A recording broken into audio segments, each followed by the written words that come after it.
Generally हम अपने आप को सबसे ज़्यादा सेफ कहाँ फील करते हैं? सबसे ज़्यादा हम अपने आप को अपनी फैमिली के साथ अपने घर में सेफ फील करते हैं। और हम अक्सर पेरेंट्स भी यही चाहते हैं कि स्पेशली उनकी लड़कियाँ, क्योंकि लड़कों के मुकाबले आज के डेट में लड़कियाँ ज़्यादा अनसेफ हैं। इसमें कोई भी दो राय नहीं है, लड़के भी अनसेफ हैं, बट लड़कियाँ ज़्यादा अनसेफ हो चुकी हैं आज के ज़माने और इस माहौल में। और अक्सर पेरेंट्स यही चाहते हैं कि वो अपने अपने घरों में, जहाँ भी रहते हैं, वो अपने घर में चले जाएं, स्पेशली नाइट टाइम में, या फिर अपने आंखों के सामने पेरेंट्स अपने बच्चों को सेफ फील करते हैं। और सबसे सेफेस्ट प्लेस भी इंसान अपना घर ही मानता है, एक नॉर्मल इंसान। आज की जो हमारी विक्टिम है वो दुनिया के उसके हिसाब से सबसे ज़्यादा सेफ प्लेस में थी, अपने घर में अपने पूरे परिवार के साथ थी। लेकिन वो अपने घर में बैठे बैठे भी उसने इतनी बड़ा उसके साथ क्राइम हुआ, उसकी जान चली जाती है, जिसकी कल्पना भी शायद उसने और उसके फैमिली ने नहीं की होगी थी। नमस्कार, मेरा नाम आयशा मेमन थापा है। आज हम बात करने वाले हैं एक एयर होस्टेस के बारे में, जिसका नाम है एनाज, और जो 21 साल की है। एनाज और उसकी फैमिली कर्नाटका के उडुपी एरिया में रहते हैं। उसके जो घर के हेड हैं वो है नूर मोहम्मद। और नूर मोहम्मद जो है वो अपने फैमिली से दूर रह के अपने फैमिली के लिए अर्न करने के लिए बहुत सालों से सऊदी अरब में काम करते हैं। उनको बहुत ही कम छुट्टी मिलती है, और जितनी भी छुट्टियां मिलती है वो अपने फैमिली के साथ बिताना चाहते हैं, और अक्सर वो कंट्री से बाहर ही मिलते हैं। उनकी वाइफ हसीना जो है वो पूरे घर को संभालती हैं, अपने बच्चों को उसने बहुत अच्छे से संभाल कर रखा हुआ है। और क्योंकि अक्सर नूर मोहम्मद बाहर ही रहते थे और बच्चे भी अक्सर बाहर रहते थे, तो वो अकेली ना हो जाए, इसलिए उनकी मदर इन लॉ नूर मोहम्मद की माताजी हजीरा बेगम भी उनके साथ वहीं उसी घर में रहती थी। हजीरा बेगम के बेटे नूर मोहम्मद और हसीना जी के 4 बच्चे हैं। सबसे बड़ा बेटा उनका असद है, जो कि अपने फादर की फैमिली में हेल्प करने के लिए उसने बहुत जल्दी ही अपनी पढ़ाई ख़त्म करके बेंगलोर में as a ground officer, ground crew, उसने इंडिगो एयरलाइंस में काम करना चालू कर दिया था, और बहुत अच्छे से वो भी सेटल हो चुका था। उस घर का सबसे छोटा बच्चा है आसिम, जो कि केवल 12 साल का है, और उसकी दिवाली की छुट्टियां लगी हुई थी और वो भी घर पर ही अक्सर खेला करता था। बहुत दिनों से वो घर पर ही था। असद और असीम के बीच में उनकी 2 बेटियां हैं।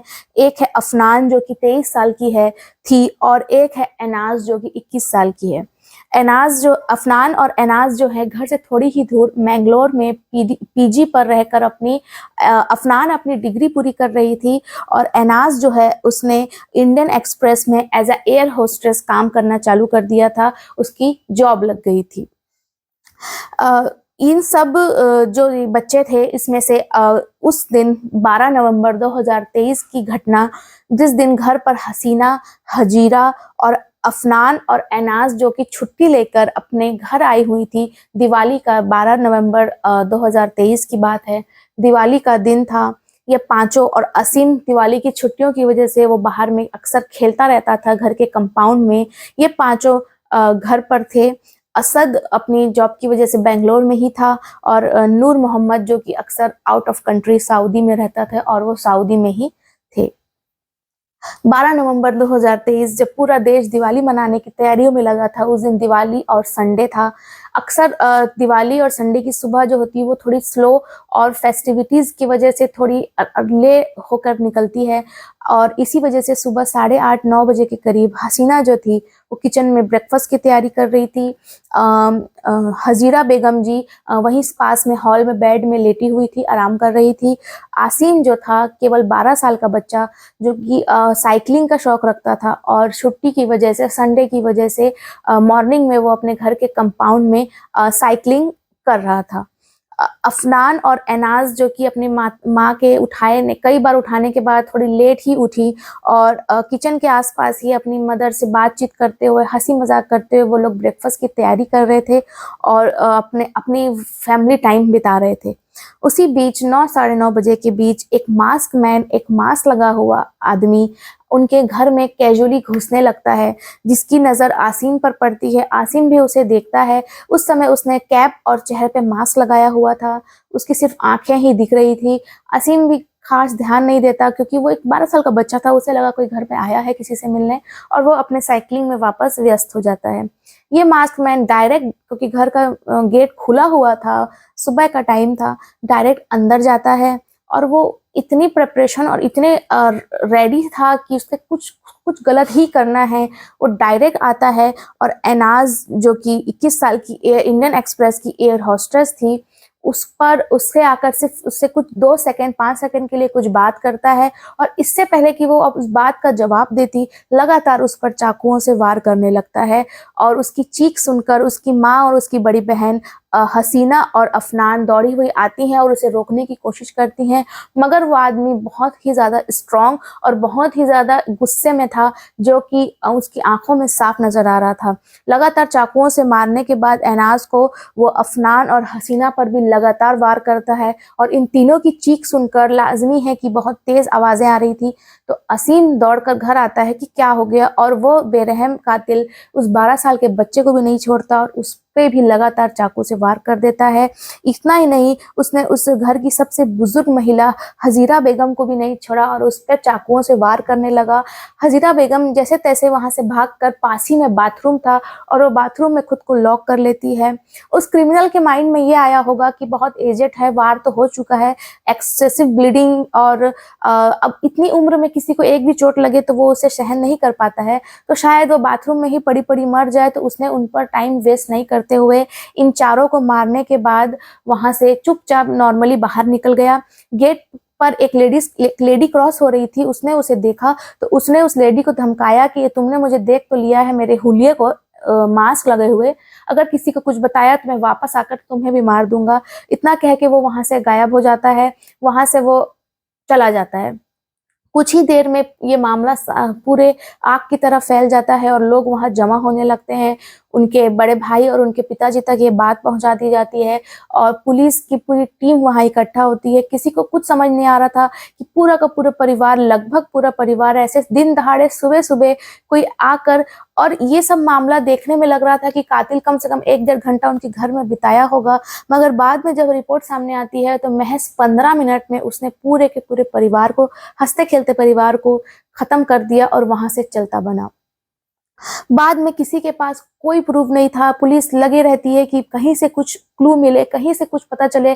सीसीटीवी कैमरास ढूंढे जाते हैं, जहां पर एक ऑटो ड्राइवर का बयान सामने आता है कि इस व्यक्ति ने अपनी गाड़ी खड़े कर कर मेरी ऑटो से यहाँ तक का सफर तय किया था, और उसने एक बाइक से भी लिफ्ट मांगी थी।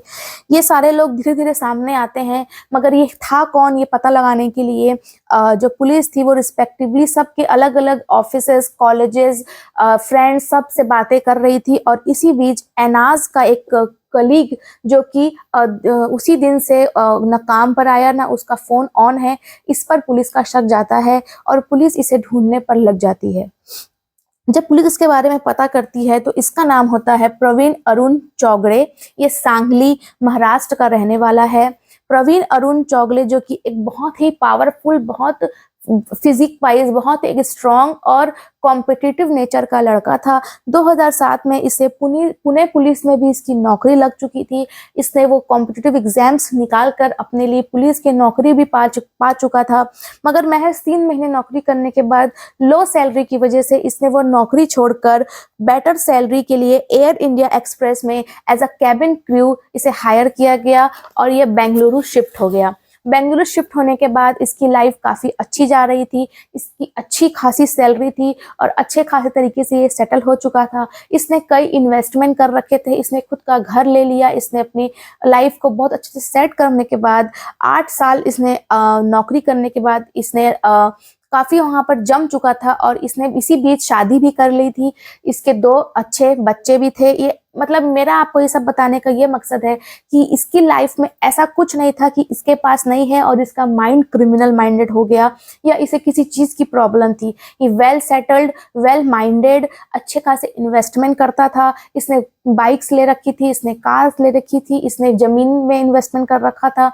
इसका माइंड फुल ही नॉर्मल माइंड की तरह चलता था। लोगों की नज़र में ये बहुत ही हेल्पिंग नेचर का पढ़ा लिखा समझदार लड़का था, समझदार आदमी था। बट इन रियल लाइफ उसके घर वालों के हिसाब से और जो लोग इसे करीब से जानते थे कि ये बहुत ही एक सबसे बड़ा शक करने वाला व्यक्ति था। इसे किसी पर भी दुनिया में किसी पर भी भरोसा नहीं होता था।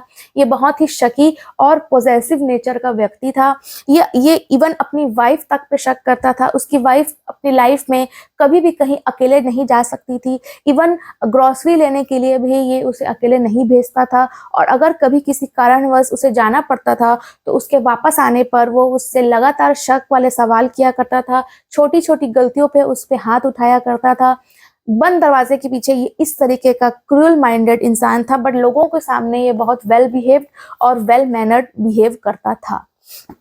ऐसे ही इसकी मुलाकात होती है एनाज से। एनाज जो कि उसी इंडियन एक्सप्रेस में एज अ एयर होस्टेस काम करने के लिए ज्वाइन हुई थी। स्टार्टिंग में इसकी मुलाकात जब प्रवीण से होती है तो ये इससे उम्र में 20 साल सीनियर था और काम में भी इसका 8 साल सीनियर था। तो ये इसकी बहुत रिस्पेक्ट करती थी, एज अ सर उसकी रिस्पेक्ट करती थी। इसने इसकी वहाँ पर पीजी ढूंढने में हेल्प की थी और छोटी मोटी हेल्प ये करता था एज अ सीनियर, और एनाज को भी इससे बहुत रिस्पेक्टेड वाली फीलिंग आती थी। स्टार्टिंग में इसने इसकी हेल्प करते करते प्रवीण, जो कि एक पॉसेसिव और शकी दिमाग का व्यक्ति था, इसे एकदम पॉसेसिवनेस होने लगी एनाज के प्रति, जो कि महज 21 साल की लड़की थी। धीरे धीरे एनाज को डाउट होने लगा कि इसका बिहेवियर थोड़ा सा ओवर हो रहा है। अक्सर अगर हमारे फ्रेंड्स भी हमारे साथ ऐसा बिहेव करें कि तुम इससे बात मत करो, तुम इस कलीग के साथ मत मिलो, इसके साथ लंच मत करो, तो बहुत ही वियर्ड और क्रीपी फील होने लगता है। एनाज को भी स्टार्टिंग में थोड़ा सा क्रीपी फील हुआ। इसने डिस्टेंस बनाया, इसने थोड़ा सा कम्युनिकेशन कम कर दिया, मगर प्रवीण को सिग्नल समझ में नहीं आ रहे थे। तो कोई भी नॉर्मल इंसान अगर किसी से इग्नोर करना चाहता है तो सबसे पहले उससे कम्युनिकेशन बंद करेगा और फिर उसका शायद नंबर ब्लॉक कर देगा। एनाज ने भी यही करना चाहा। उसने उसका नंबर ब्लॉक करके उसे दूरी बना ली और छुट्टियों पर, दिवाली पर वो अपने घर आ गई। जब प्रवीण एनाज को ये नहीं पता था कि उसके लिए लिया गया अच्छा स्टेप, जो कि कोई भी नॉर्मल लड़की या लड़का अपने आप से अगर कोई उसको इस तरीके का बिहेवियर करेगा तो डिस्टेंस मेंटेन करने के, क्योंकि वो उसकी रिस्पेक्ट भी बहुत करती थी तो वो उसे कुछ कहना नहीं चाहती थी, बस डिस्टेंस मेंटेन करना चाहती थी। वो ये कदम उसकी जान ले लेगा और उसकी पूरे परिवार की जान ले लेगा, ये एनाज को थोड़ा भी डाउट नहीं था।